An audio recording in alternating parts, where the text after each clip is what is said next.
وانا منيت ارجع ذاك الوقت، بس شلون ما ادري. لبيك عبدك بين ايديك، اتمنى 3 امنيات وراح احققهن لك. ولك شنو هاي بتعملوا؟ انا جن الامنيات، كل 30 سنة اطلع الواحد واحقق له 3 امنيات. يعني اذا اطلب منك 3 شغلات تحقق لي اياهن؟ اي نعم. هسه شو اتمنى؟ اي اريدك ترجعني الزمن ابوي من كان قبل. هاي السهلة. نعم على والديك انفضحن، سواها صدق هذا. شنو هاي انا وين؟ اقول لك اليوم ايش قد حصلت؟ حصلت دينارين. شنو هسه ابوي وين؟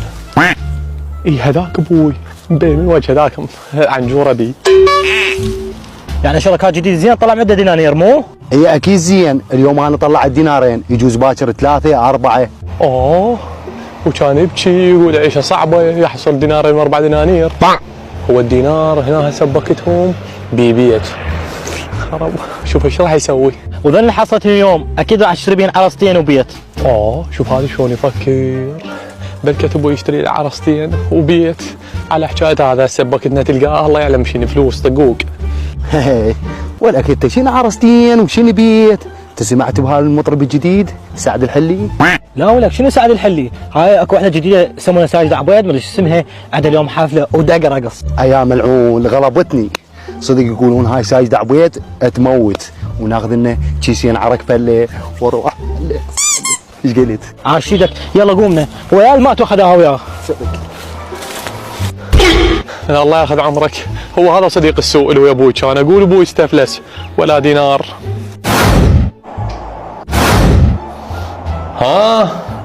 بتقوم مدبر عيشتنا مو؟ وقاضيها انت قبل سعد الحلي وساجده وكيت مو؟ وعرق فله.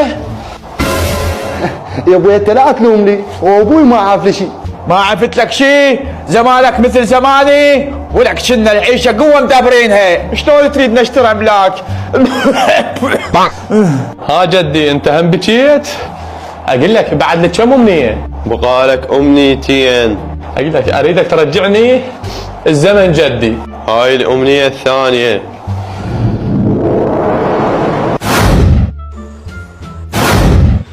شنو هاي؟